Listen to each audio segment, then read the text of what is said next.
참 예수님, 오늘은 12월 4일 대림 제2주일이며 인권주일입니다. 인권주일이 제정된 취지는 하나님의 모습으로 창조된 인간이 그 존엄성을 인정받지 못하고 무시받는 현실을 개선하여 인간의 존엄성을 바탕으로 하나님께서 보시기에 좋은 현실로 나아가기 위해서입니다. 이를 위해 한국천주교회는 하나님 나라의 가치들을 실현하려는 교회 가르침을 사회교리로 가르치고 있으며, 이를 일깨우고자 이번 주간을 사회교리 주간으로 지냅니다. 오늘 미사의 첫째 독서인 이사야서는 하나님의 영이 메시아 가문에 머물러 지혜와 슬기의 영, 경륜과 용맹의 영, 지식의 영과 주님을 경외하는 영으로 세상 사람들에게 퍼져나갈 미래를 내다보고 있습니다. 이렇게 하나님의 영이 사람들에게 내리면 우선 불의가 판치는 대신에 정의가 자리를 잡게 될 뿐만 아니라 평화가 실현되는 세상이 찾아오게 되리라고 예언하였습니다. 늑대가 새끼 양과 함께 살고 표범이 새끼 염소와 함께 지내리라는 초현실적이고 시적인 표현이 그것입니다. 그러자면 주님을 아는 지식이 땅에 가득해야 합니다. 오늘 미사의 복음은 하나님의 영을 받아들이기 위해서는 먼저 세상의 죄악에 물든 죄를 씻어야 하고 메시아에 의해서 다가올 하나님 나라를 받아들일 준비를 해야 한다고 세례자 요한의 입을 빌어 알려줍니다. 그리고 오늘 미사의 둘째 독서인 로마서는 예수 그리스도께서 여러 민족들 사이에서 메시아로서 드러나야 함을 강조하고 있습니다. 인내와 위로의 하나님께서 여러분이 그리스도 예수님의 뜻에 따라 서로 뜻을 같이 하게 하시어 한마음 한 목소리로 우리 주 예수 그리스도의 아버지 하나님을 찬양하게 되기를 바랍니다 하는 사도 바울의 권고가 그것입니다.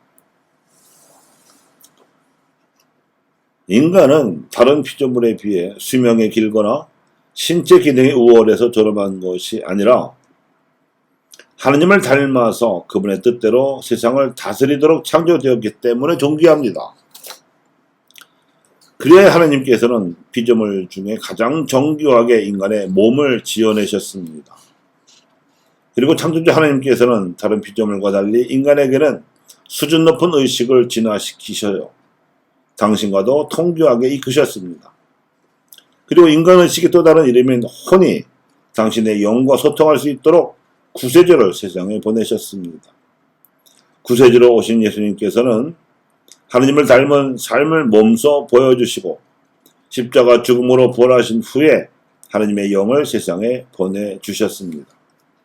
이로써 인간의식은 영성으로 진화할 수 있게 되었고 그 결과로 생기 넘치는 영혼을 지닌 존재가 되어 살아가게 되었습니다. 하지만 인류 역사의 기원이 된 이 사건, 즉 천주 강생과 예수 부활, 그리고 성령 강림 이후에도 인류는 인간 존엄성의 진리를 깨닫지 못하고 죄악을 저질렀으니 그 대표적인 사회악인 전쟁과 노예제도와 고문과 인신매매 등이 그것이었습니다. 인간의 의식이 서서히 진화하고 이로 말미암아 문명이 발달하는 과정에서도 이 4대 사회악은 멈추지 않았고 20세기 들어서 수천만 명이 전쟁으로 죽어나갔는가 하면 노예 노동력을 값싸게 활용하는 욕심에 눈이 먼 백인들이 아프리카 대륙에서 흑인을 짐승처럼 사냥을 하고 아메리카 대륙에 노예로 2천만 명 이상 팔아넘기던 만행은 18세기에 동력기관이 발명되고 나서야 멈추었습니다. 인권을 유린하는 참혹한 현실이 극에 달하자 이에 대한 각성으로 인권의식이 서구 사회에 싹트기 시작했고 더 이상 방치할 수 없다는 여론이 커지자 인류는 전쟁은 물론 노예제도를 비롯한 사회신분차별제도와 고문과 인신매매까지를 아울러 금지시키기에 이르렀습니다. 이것이 국제연합이 1948년 12월 10일에 발효시켜 모든 회원국의 법률로 반영토록 강제한 세계 인권 선언입니다. 이토록 야만적인 만행을 인류가 저지르는 까닭은 비록 혼은 있으되 하나님의 영과 소통하지 못하고 악한 영에 이끌렸기 때문입니다. 그래서 인권선언이 각국에서 법률로 제정되는 현실을 지켜보면서 교회는 교회 나름대로 대책을 세워야 했으니 가톨릭 사회끼리 역시 노동자들을 비롯한 사회적 약자들의 인권이 힘없이 짓밟히던 사회 현실에 대한 방어 차원에서 형성되었습니다. 인류가 인간의 존엄성을 존중하는 세상을 일으켜야 하는 이유는 인간의 인간다움을 지키기 위해서이며 인간을 창조하신 하나님의 섭리를 드러내야 하기 때문입니다. 그러기 위해서는 하나님의 영을 우리의 호대에 담아서 말 그대로 하나님과 소통하는 영혼을 지닌 존재로 살아가야 합니다. 그렇지 못하면 우리는 말을 하고 글을 쓰며 첨단의 과학기기를 사용한다 해도 문명을 일으켰다고 볼 수 없고 야만적인 삶을 살아가고 있다고 밖에 볼 수 없습니다. 하나님의 영을 받는 대신 죄를 저장하는 악한 영에 이끌리면 모처럼 현대에 들어서서 인류가 금지시킨 전쟁과 차별, 고문과 인신매매 등의 사회학 현상이 되살아날 수밖에 없습니다.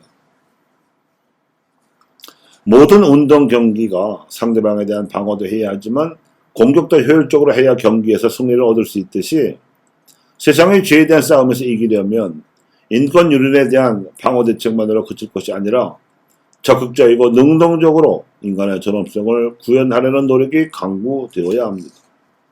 가톨릭 사회개혁을 가르치는 내용 역시 이 점에 초점이 맞춰져 있습니다.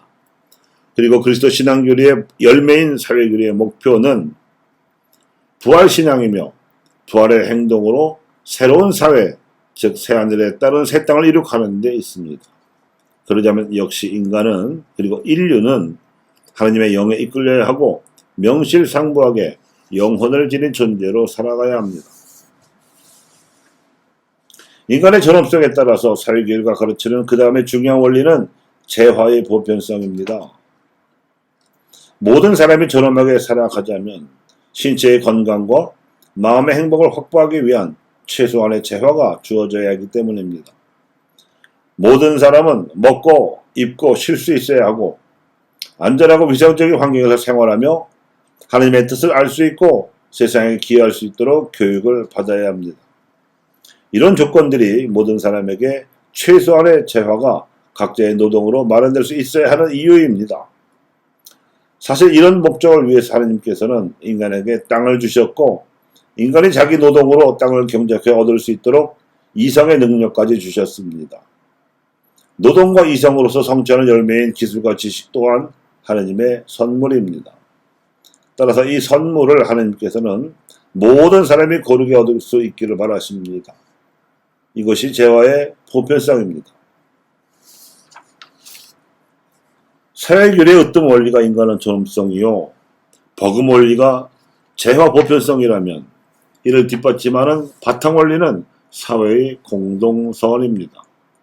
인권을 존중받고 필요한 재화를 얻어서 모든 사람은 다른 사람들을 위한 선, 즉 공동선에 봉사해야 하는 책임이 주어져 있습니다. 모두가 모두에게 필요한 존재입니다. 공동선의 기회에는 몫을 써 제외되는 사람은 아무도 없습니다. 인간의 존엄성과 재화의 보편성 그리고 사회의 공동선 이 세 가지 주요 원리를 실현할 수 있는 방법상의 원리는 연대성과 보조성입니다. 연대성은 서로 사랑하라는 예수님의 계명에 따라서 모든 이가 특히 힘없는 약자들에게는 더욱 차별하지 말고 협동해야 한다는 원리입니다. 인간 사회의 목적은 모든 사회 구성원들이 서로 자아를 실현할 수 있도록 돕는 데 있습니다.